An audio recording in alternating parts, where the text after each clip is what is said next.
What's up everyone? Welcome back to the channel. Welcome to day 15 of the GNG 3.0 guys. आज हम chapter number 3 cover करेंगे Indian economic development का। बहुत आसान, simple सा और बहुत स्कोरिंग चैप्टर है।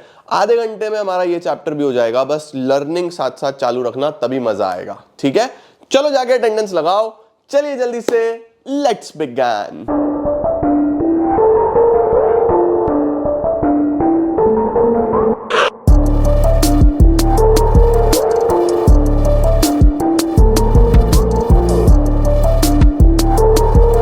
आइए बेटा जी शुरू करते हैं बच्चों। चैप्टर नंबर 2 तक की कहानी आपने देख ली, जहां पे 1950 से 1990 तक किस तरीके से गवर्नमेंट पॉलिसीज फ्लॉप्ड रही, किस तरीके से हमें बहुत ज्यादा प्रॉब्लम से गुजरना पड़ा, हमारा बीओपी डेफिसिट में चला गया, हमारे फॉरेन एक्सचेंज रिजर्व्स खत्म हो गए, किस तरीके से बहुत सारी गवर्नमेंट की जो इंडस्ट्रीज थी वो हमारे लिए एक सोशल डेड वेट बन गई।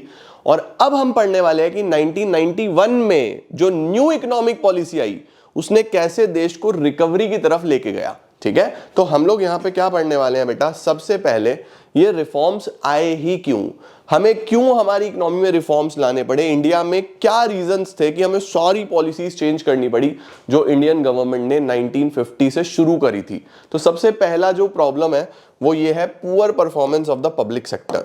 भाई देखो 1950 से 1990 तक सब कुछ गवर्नमेंट ने अपने हाथ में रखा था। मेजॉरिटी इंडस्ट्रीज, मेजॉरिटी चीजें सरकार खुद करना चाहती थी और वहां पे वो फ्लॉप हो गई। यानी जो हमारा पब्लिक सेक्टर था उसका परफॉर्मेंस एक्सट्रीमली पुअर देखने को मिला। बहुत ज्यादा करप्शन, बहुत रेड टेपिज्म का मतलब होता है बहुत स्लोनेस, यानी काम करना ही नहीं, फाइल पे फाइल इकट्ठी होती रहेगी, डिले पे डिले होता रहेगा, काम होगा ही नहीं। तो रेड टेपिज्म, करप्शन, ये मेजर चीजें थी जो इकोनॉमी में दिख रही थी। नंबर 2, हमारा बीओपी डेफिसिट में चला गया। डेफिसिट में जाने का मतलब है कि हम इंपोर्ट पे इंपोर्ट कर रहे थे, इतने रेस्ट्रिक्शंस के बाद भी हम बहुत सारी कंट्रीज पे डिपेंडेंट हो गए। बहुत सारी चीजों के लिए हमारी डोमेस्टिक इंडस्ट्रीज को ग्रो करने के लिए कुछ खास डेवलपमेंट नहीं मिला। ठीक है। नंबर 3, इन्फ्लेशन बहुत बढ़ता चला गया, महंगाई बहुत ज्यादा बढ़ती चली गई। हमें देखने को मिला कि प्राइजेस हर चीज के लगातार बढ़ते जा रहे हैं, तो इन्फ्लेशन भी एक कारण था कि हमें हमारी पॉलिसीज चेंज करनी पड़ी। नंबर 4, फॉरेन एक्सचेंज रिजर्व्स, ये एक बहुत बड़ा कारण था बच्चों। फॉरेन एक्सचेंज रिजर्व सारे आरबीआई के पास होते हैं, है ना, कि जब हम बाहर माल बेचते हैं तो हमारे पास वहां से करेंसी आती है, वो हमारे रिजर्व्स होते हैं। जिस देश के पास जितने ज्यादा रिजर्व्स होंगे वो देश उतना स्ट्रांग माना जाता है बेटा। तो हमारे जो रिजर्व्स थे ना बिल्कुल खत्म हो गए थे। हमारे पास 2 वीक्स के रिजर्व्स बचे थे, बस हम इतना ही ट्रेड कर सकते थे, उसके बाद हम डेड, इकोनॉमी ट्रेड ही नहीं कर सकती थी, रिजर्व्स खत्म हो गए थे। उसके बाद बच्चा कर्जा बहुत ज्यादा हो चुका था, गवर्नमेंट लोन पे लोन ले रही थी और अल्टीमेटली देश चलाने के लिए पैसा चाहिए होता है, तो खुद तो कमा नहीं पा रहे थे, कर्जे पे कर्जा ले रहे थे, तो उससे बहुत बर्डन था, वो कर्जा हम आज तक भी नहीं चुका पाए हैं बच्चों। उसके बाद इनएफिशिएंट मैनेजमेंट, ये वाला पॉइंट हमारा इसी के साथ जुड़ा हुआ है, पुअर परफॉर्मेंस के साथ ही जुड़ा हुआ है कि जो मैनेजमेंट था वो सब जगह एक्सट्रीमली इनएफिशिएंट था, वेस्टेज बहुत ज्यादा थी, पैसा बर्बाद, रिसोर्सेज बर्बाद, समय बर्बाद, और प्राइवेट सेक्टर कुछ कर नहीं पा रहा था। तो ये सारे कारण थे बच्चों कि हमारी जो गवर्नमेंट है, हमारी गवर्नमेंट किसके पास गई, वर्ल्ड बैंक और आईएमएफ के पास, बोला पैसा चाहिए कुछ भी करो, $7 बिलियन का लोन दो। ठीक है, तो उस टाइम पे बेटा ये चीज वर्ल्ड बैंक और आईएमएफ ने ये बोला कि ठीक है हम आपको लोन देंगे, लेकिन आपको क्या करना पड़ेगा, अपनी इकोनॉमी को ओपन अप करना पड़ेगा। ऐसी इकोनॉमी को हम लोन नहीं देंगे जो ऑलरेडी इतनी प्रॉब्लम से गुजर रही है, तो क्या गारंटी है कि सेम पॉलिसीज के साथ ये इकोनॉमी रिकवर कर जाएगी। तो उन्होंने क्या कंडीशंस रखी, भैया रिस्ट्रिक्शंस हटाओ प्राइवेट सेक्टर से, सरकार का रोल कम करो, ट्रेड रेस्ट्रिक्शंस रिमूव करो, व्यापार ओपन करो, प्राइवेट सेक्टर को फ्रीडम दो, गवर्नमेंट के रेगुलेशंस को कम करो, तब जाके हम आपको पैसा प्रोवाइड करेंगे।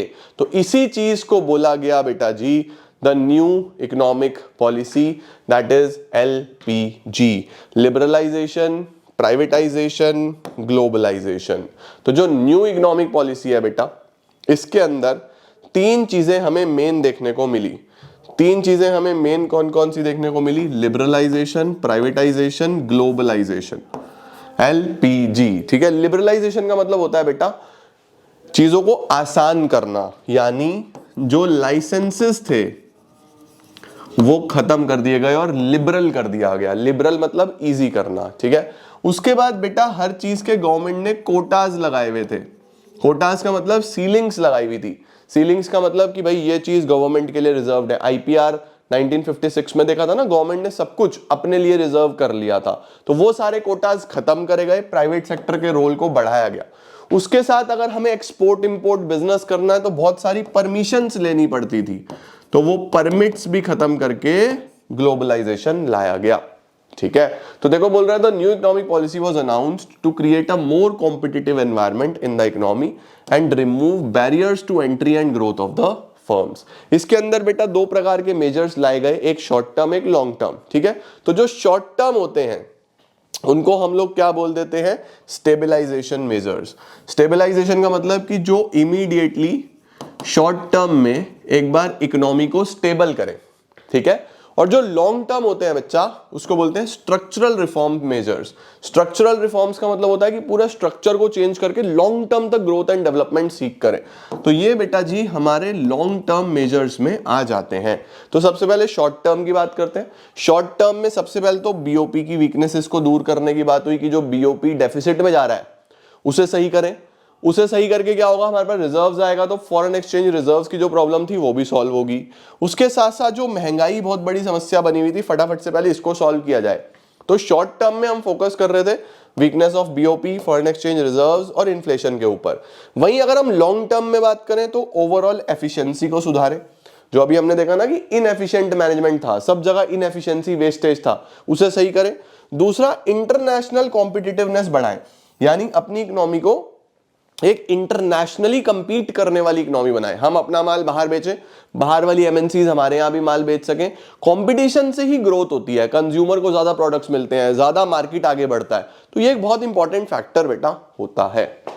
ठीक है, तो देखो सबसे पहले तीन चीजें मैंने आपको बताई दी, लिबरलाइजेशन, प्राइवेटाइजेशन, ग्लोबलाइजेशन। ये तुम्हारे पेपर में 100% आ रहा है।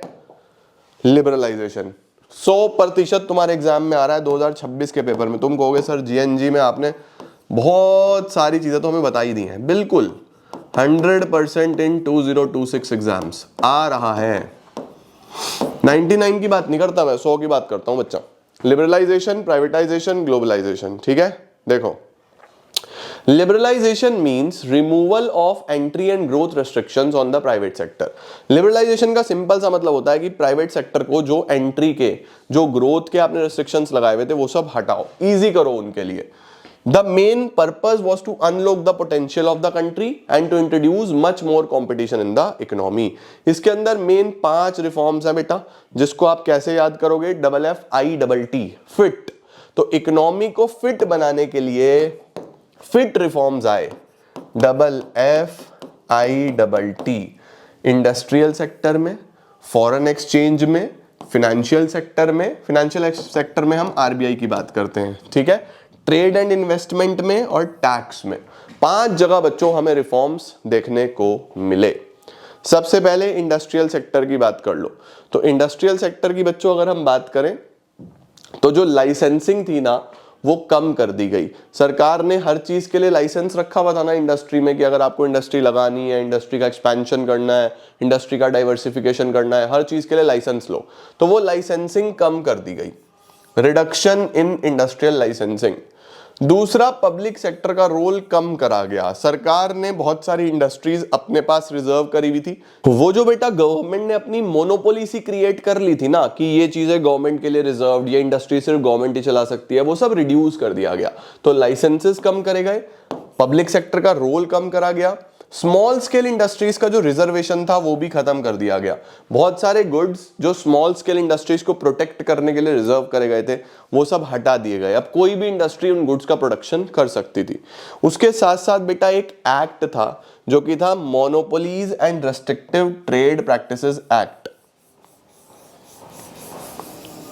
ये एक्ट क्या बोलता था, ये एक्ट बोलता था कि भैया ऐसा है, ये बेसिकली किसी भी बड़ी इंडस्ट्री की मोनोपोली ना हो जाए, कोई भी बड़ी इंडस्ट्री अपनी मोनोपोली ना क्रिएट कर ले, तो उसको किसी बिजनेस में भी अगर एंटर करना होता था, जो स्मॉल इंडस्ट्रीज चला रही होती थी, तो वहां पे उसको क्या करना पड़ता था, परमिशन लेनी पड़ती थी। इस एक्ट के थ्रू पहले परमिशन लेनी पड़ती थी सरकार से, तब कोई बड़ी इंडस्ट्री उस पर्टिकुलर सेगमेंट में घुस सकती थी। लेकिन बाद में ये एमआरटीपी एक्ट हटा के भी कॉम्पिटिशन एक्ट लागू कर दिया गया, यानी अब परमिशन की जरूरत नहीं है, अब तो कॉम्पिटिशन होगा और सर्वाइवल ऑफ द फिटेस्ट होगा। जो सबसे फिट होगा इस इंडस्ट्री में सर्वाइव करने के लिए वो रहेगा।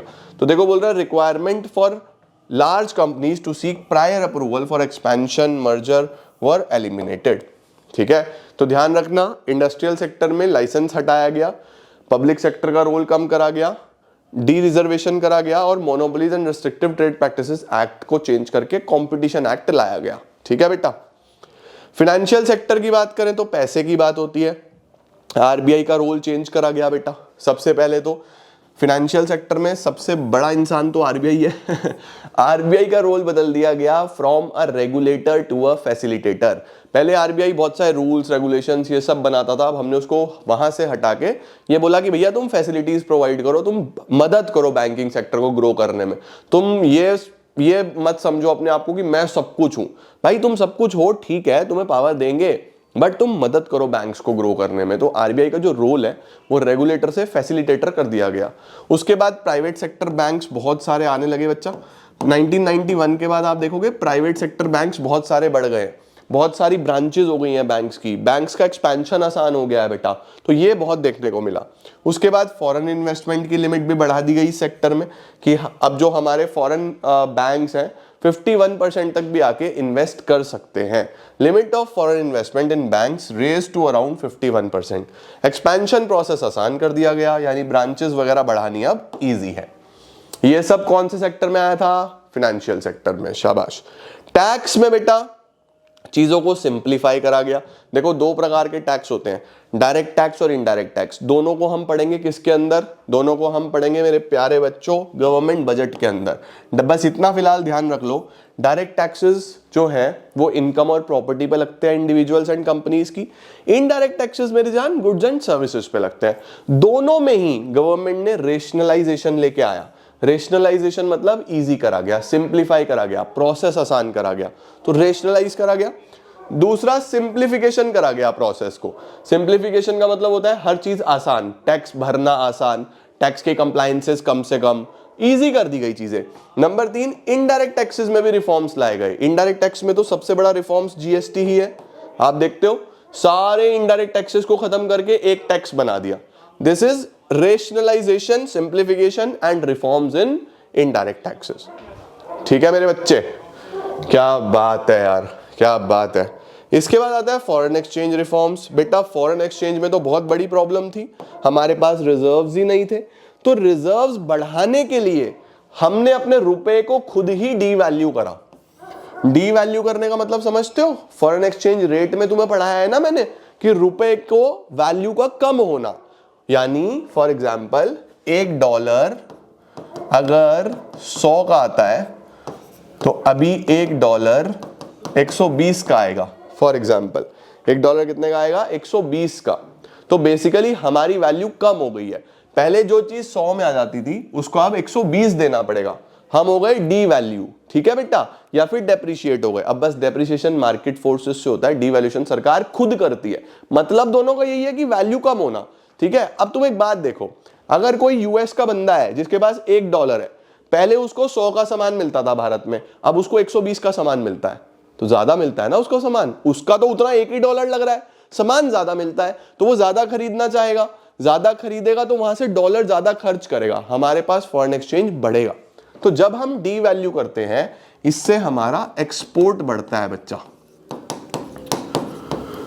इससे हमारा एक्सपोर्ट बढ़ता है। तो सबसे पहले हमने डी वैल्यू करा अपने रुपए को, उसके बाद फिर हम मार्केट डिटर्मिनेशन पे आ गए। मार्केट डिटर्मिनेशन का मतलब अब जो फिलहाल हम डिसाइड करेंगे फॉरेन एक्सचेंज रेट, वो मार्केट फोर्सेस से करेंगे।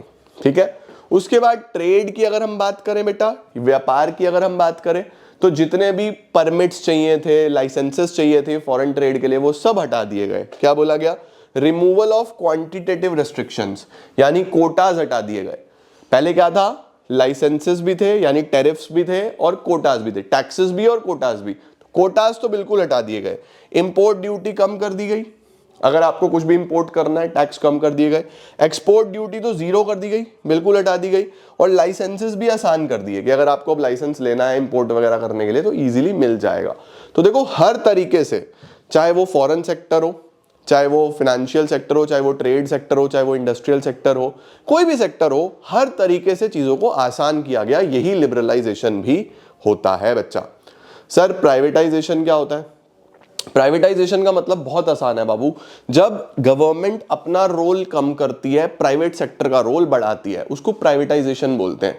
यानी फॉर एग्जांपल मैं बात करूं कि 4 एयरलाइंस हैं, वैसे एग्जांपल के तौर पे बात कर रहा हूं कि 4 एयरलाइंस हैं, चारों सरकारी हैं, सरकार की मोनोपोली है, गवर्नमेंट चाहती है प्राइवेट सेक्टर भी इसमें एंटर करे, गवर्नमेंट ने 2 एयरलाइंस चलती चलाई, प्राइवेट एंटरप्रेन्योर्स को बेच दी, अब 2 सरकारी हो गई, 2 प्राइवेट हो गई, दोनों में कंपटीशन होगा, नए नए प्रोडक्ट्स आएंगे। आप कम्युनिकेशन में इंटरनेट ले लो, सबसे बड़ा एग्जांपल जियो देखो भाई, जियो ने कितना बड़ा रेवोल्यूशन कर दिया पूरे देश में, सब जगह इंटरनेट पहुंच गया, क्यों? क्योंकि प्राइवेट को मौका दिया गया।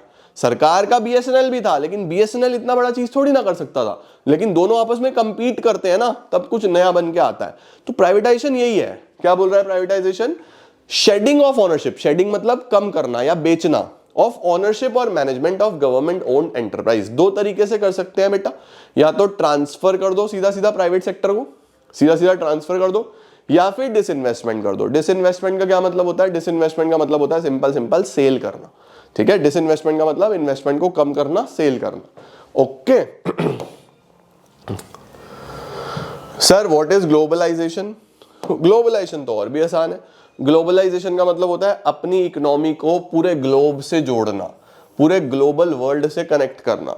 Globalisation means integrating the national economy with the world economy through removal of barriers. Barriers खत्म कर दो, ट्रेड और कैपिटल मूवमेंट्स आसान कर दो, बॉर्डरलेस वर्ल्ड बनाओ बेसिकली, ठीक है। सर ग्लोबलाइजेशन के क्या क्या फायदे होंगे? भाई तुम ग्लोबल मार्केट तक जा पाओगे, सिर्फ अपने देश में नहीं बाहर भी व्यापार कर पाओगे। दूसरा, एडवांस टेक्नोलॉजी तुम देख पाओगे, खरीद पाओगे, बेच पाओगे। Then better future prospects for large and developing countries. जो कंट्रीज आगे बढ़ना चाहती हैं उनके पास अच्छे फ्यूचर प्रोस्पेक्ट्स हैं, ज्यादा बड़ी बड़ी मार्केट्स हैं, ज्यादा कस्टमर्स तक पहुंच सकते हैं, राइट। इसके डीमेरिट्स क्या हो सकते हैं? बोल रहा है ज्यादा फायदा इसका डेवलप्ड नेशंस को होता है। जैसे अब ग्लोबलाइजेशन है तो यूएस हमारे से कितना ज्यादा फायदा लेता है, हम इतना फायदा उनका नहीं ले पाते। ग्लोबलाइजेशन का ही तो नुकसान है ये। एक मिनट में ट्रम्प भाई टैरिफ बढ़ा के बैठ जाते हैं, कभी भी हमारी सारी शेयर मार्केट डाउन चली जाती है। तो देखो कितना नुकसान हमें होता है, उनको ज्यादा फायदा हो रहा है ग्लोबलाइजेशन का। दूसरा, globalisation comprises the welfare and identity of the people. Globalisation poor countries की वेलफेयर का बिल्कुल ध्यान नहीं दिया जाता। उनको तो व्यापार से मतलब है, उनको तो बिजनेस से मतलब है। वहां पे अगर गरीब आदमी मरे तो मरे, गरीब आदमी का नुकसान हो तो हो, उनको क्या चाहिए? Business, right. तीसरा, ग्लोबलाइजेशन इंक्रीजेस इकोनॉमिक डिस्पैरिटीज। बोल रहा है ग्लोबलाइजेशन से डिफरेंसेस बढ़ते हैं between rich and the poor. अमीर और अमीर होता चला जाएगा, गरीब और गरीब हो जाएगा। तो एक डिफरेंस क्रिएट करता है ग्लोबलाइजेशन। ठीक हो गया बच्चा? Perfect sir. इसके बाद कुछ छोटे छोटे टॉपिक्स आते हैं, जैसे सबसे पहले आउटसोर्सिंग। आउटसोर्सिंग क्या होता है बच्चों? आउटसोर्सिंग होता है जब हम हमारी कुछ नॉन कोर एक्टिविटीज किसी और देश को देते हैं कि तुम हमें करके दे दो। इंडिया एक बहुत फेवरेबल डेस्टिनेशन है आउटसोर्सिंग का। इंडिया बहुत आउटसोर्सिंग करता है, यानी कि इंडिया में क्या होता है, हम लोग बहुत सारा काम करते हैं बाहर वाले देशों के लिए, यूएस का, यूके का, बहुत सारा काम। क्यों? क्योंकि चीप लेबर, स्किल्ड लेबर, पढ़े लिखे लोग, वो भी सस्ते में किसको मिल जाते हैं? यूएस जैसे देशों को, यूके वाले देशों को। और हमारे घर वाले प्राउडली बता रहे होते हैं हमारा बच्चा तो एमएनसी में काम करता है। ये नहीं पता कि वो उनके लिए नॉन कोर एक्टिविटी है, वो उन्होंने बस आउटसोर्स कर दी कि यार ये हमारे लिए छोटा मोटा एक्टिविटी है, तुम करके दे दो हमें। इसको बोलते हैं outsourcing. Outsourcing refers to hiring business services from external sources, mostly from other countries which were previously provided internally. India has become a favorable outsourcing destination because of low wage rate, सस्ता मिलना, and availability of skilled manpower. World Trade Organization क्या है बेटा? बहुत आसान। World Trade organisation ना बच्चों पहले गैट हुआ करता था, general Agreement on Tariffs and trade, ठीक है। तो इनका क्या ऑब्जेक्टिव था? इनका ऑब्जेक्टिव था कि पूरे वर्ल्ड में जो ट्रेड है वो खुला होना चाहिए, ओपन ट्रेड होना चाहिए, कहीं भी किसी प्रकार का ये नहीं होना चाहिए कि भैया एक देश दूसरे से ट्रेड करता है फिर दूसरा तीसरे से नहीं करता, ये नहीं होना चाहिए। तो वर्ल्ड ट्रेड ऑर्गेनाइजेशन की मेंबर्स बहुत सारी कंट्रीज हैं, India is also one of them. तो जितनी भी मेंबर कंट्रीज हैं वो सब एक दूसरे के साथ खुल के ट्रेड करेंगे, ये WTO का ऑब्जेक्टिव है। क्या है देखो, World Trade Organization was founded in 1995 as the successor organisation to the GATT. GATT क्या है? General Agreement on Tariffs and Trade. ये WTO से पहले इसका नाम हुआ करता था, बट इसमें कुछ लिमिटेशंस थी, तो 1995 में वो लिमिटेशंस हटा दी गई और इसका नाम WTO कर दिया गया। As an important member of WTO, India has been in the forefront of framing fair global rules, regulations and advocating the interest of the developing world। बोल रहा है इंडिया एक बहुत इंपॉर्टेंट मेंबर है, तो इंडिया कंट्रीब्यूट करता है global rules बनाने में, रेगुलेशंस बनाने में और एडवोकेट करने में। एडवोकेट का मतलब हित आगे रखने में डेवलपिंग वर्ल्ड का। ठीक है, मेन फंक्शंस क्या है बेटा? इंटरनेशनल ट्रेड हो सके अच्छे से, WTO चाहता है खुला ट्रेड हो, ये तो मेन चीज है, ध्यान रखना। WTO अगर आएगा तो पहला ऑब्जेक्टिव खुल के लिख के आना, टू प्रमोट फ्री ट्रेड। ठीक है बेटा, फ्री ट्रेड का मतलब मुफ्त नहीं है, फ्री ट्रेड का मतलब without any restriction. Okay, to establish a rule based trading regime, ये चाहते हैं कि एक रूल बेस्ड ट्रेडिंग सिस्टम होना चाहिए जहां पे सारी नेशंस खुल के व्यापार कर सके। तीसरा, टू एनलार्ज प्रोडक्शन, प्रोडक्शन को बढ़ाया जा सके, सर्विसेज को बढ़ाया जा सके, प्रॉपर यूटिलाइजेशन हो सके वर्ल्ड के रिसोर्सेज का, और एनवायरनमेंट को भी प्रोटेक्ट किया जा सके। ये भी ध्यान रखना, WTO का फोकस एनवायरनमेंट पे भी रहता है। ठीक है, कि एनवायरनमेंट भी हार्म ना हो, सस्टेनेबल डेवलपमेंट हो सके। कुछ लोग बोलते हैं कि इंडिया को WTO का मेंबर नहीं होना चाहिए। क्यों नहीं होना चाहिए भाई बताओ? भाई सिंपल सी बात है कि ज्यादा फायदे वही डेवलप्ड नेशंस के होते हैं, डेवलपिंग नेशंस का ज्यादा फायदा नहीं होता। देखो बोल रहा है major volume of international trade occurs among the developed nations. WTO में मेजर जो ट्रेड है वो डेवलप्ड नेशंस में होता है। Developing countries are being cheated, उनके साथ चीट किया जाता है क्योंकि उनको मार्केट्स ओपन करने के लिए बोला जाता है और डेवलप्ड नेशंस वहां घुस के सारा का सारा उनके रिसोर्सेज भी ले जाते हैं और उनको माल भी बेचते हैं। वही वाली सिंपल सी बात। अब कुछ छोटी छोटी टर्म्स है बेटा, जैसे बाइलेटरल ट्रेड, बाइलेटरल होता है trade between two nations, then multilateral trade, trade between more than two nations, then tariff barriers, tariff barriers का मतलब होता है टैक्स लगाना। अगर हम चाहते हैं कि किसी कंट्री, कोई कंट्री यहाँ पे अपना माल ना बेचे तो हम उस पर टैरिफ लगा देंगे। जैसे ट्रंप इंडिया पे टैरिफ लगा रहा है, तो क्या हो रहा है, हम अगर वहां माल बेचते हैं तो बहुत महंगा पड़ रहा है वहां वाले लोगों को, तो वो खरीद नहीं रहे लोग, है ना। It refers to barriers which are imposed on imports to make them relatively costly. उसके बाद non tariff barriers, non tariff barriers में क्या होता है बेटा कि हम टैक्सेस नहीं लगाएंगे, हम अदर बैरियर्स लगा देंगे, जैसे हम क्वांटिटी सीलिंग्स लगा देंगे, हम अलग रेस्ट्रिक्शंस लगा देंगे, पेपर वर्क मुश्किल कर देंगे, ये सब लाइसेंस मुश्किल कर देंगे, ये सब नॉन टैरिफ बैरियर्स होते हैं बेटा। ठीक है, उसके बाद बेटा कुछ लोग रिफॉर्म्स के फेवर में थे, कुछ लोग रिफॉर्म्स के अगेंस्ट में थे। देखो सबसे पहले इन फेवर ऑफ रिफॉर्म्स, कि रिफॉर्म से क्या क्या फायदे हुए। सबसे पहले तो बेनिफिट्स बोल दो, ये बहुत सिंपल है बच्चा। एक बार तो सब कुछ बहुत तेजी से बढ़ा, जैसे GDP बहुत तेजी से बढ़ा, इंक्रीज इन GDP। दूसरा, फॉरेन इन्वेस्टमेंट बहुत सारी आई। जब इकोनॉमी ओपन हो गया तो लोगों को दिखा यार ये तो बहुत फेवरेबल डेस्टिनेशन है, इसमें इन्वेस्ट करते हैं, फॉरेन इन्वेस्टमेंट बहुत सारी आई। फॉरेन एक्सचेंज रिजर्व्स जो बिल्कुल मर गए थे वो वापस से जीवित हो गए, फॉरेन एक्सचेंज रिजर्व्स बढ़ गए। सर ये डेटा याद करना है क्या? कुछ डेटा याद नहीं करना, बस की पॉइंटर्स याद रखना कि GDP बढ़ गया, इन्वेस्टमेंट बढ़ गई, फॉरेन एक्सचेंज रिजर्व्स बढ़ गए, एक्सपोर्ट बढ़ गए, हमारे एक्सपोर्ट बढ़ने लगे। उसके बाद इन्फ्लेशन कहीं ना कहीं कंट्रोल हो गया। ठीक है, उसके बाद प्राइवेट सेक्टर का रोल भी हमें ज्यादा देखने को मिला। ओके, बढ़िया सर, परफेक्ट। क्रिटिसिज्म क्या है कि इतना करने के बाद भी क्या नुकसान हो रहा है, क्या प्रॉब्लम्स हमें देखने को मिली? तो बेटा अनएम्प्लॉयमेंट अभी भी वैसी की वैसी है भाई, जनसंख्या बहुत ज्यादा है ना, तो अनएम्प्लॉयमेंट तो होगी। एग्रीकल्चर पे फोकस नहीं करा गया पूरे रिफॉर्म्स में, एग्रीकल्चरल कंट्री में एग्रीकल्चर पे ही फोकस नहीं है। इंडस्ट्रियल ग्रोथ जो होना चाहिए उस रफ्तार से नहीं हुआ। डिसइन्वेस्टमेंट सरकार ने ठीक से नहीं करी, इनइफेक्टिव डिसइन्वेस्टमेंट करी, जो बिल्कुल डेड चीजें थी वो डिसइन्वेस्ट करी, थोड़ी और बेटर हो सकती थी। टैक्स पॉलिसी भी इतनी इफेक्टिव नहीं है। अब तुम GST को ही देख लो, कितने साल हो गए, 2017 से आ गया, 2026 हो गया, अभी तक भी GST में कुछ परफेक्शन नहीं आई, लोगों को अभी भी क्लैरिटी नहीं है, कभी कुछ करते हैं, कभी कुछ करते हैं, कभी कुछ करते हैं, 10 साल होने वाले। स्प्रेड ऑफ कंज्यूमरिज्म, कंज्यूमरिज्म का मतलब होता है डिमांड बेस्ड चीजें बनाना, यानी कस्टमर जो बोलता है वो बनता है जो डिमांड है वो बनता है। अब कई बार डिमांड सिर्फ रिच सेक्शन कर रहा होता है बेटा, तो जो रिच सेक्शन मांग रहा है बस वो बनता रहता है, पुअर की बात ही नहीं होती, तो पुअर बेचारा मारा जाता है, रिच के हिसाब से मार्केट चलती है, ये बहुत ज्यादा चलता है। अनबैलेंस्ड ग्रोथ भारत में देखते ही हो आप, जो डेवलप्ड सिटीज हैं बॉम्बे, हैदराबाद, बैंगलोर, दिल्ली, बस वही ग्रो कर रही हैं, बाकी जो छोटी स्टेट्स हैं, छोटे एरियाज हैं, वो ग्रो नहीं कर पा रहे। अनबैलेंस्ड ग्रोथ भी एक पार्ट है। देन वी हैव डीमोनेटाइजेशन बेटा जी। डीमोनेटाइजेशन का मतलब क्या होता है, गवर्नमेंट ने 8 नवंबर 2016 में ये वाले 500 और 1000 के नोट क्या कर दिए थे, बंद कर दिए थे। तो जब भी गवर्नमेंट किसी करेंसी को लीगल टेंडर से कैंसिल कर देती है कि ये अब लीगल टेंडर नहीं है, उसको बोलते हैं डीमोनेटाइजेशन। डीमोनेटाइजेशन क्या है, it is the act of removing a currency as the status of legal tender.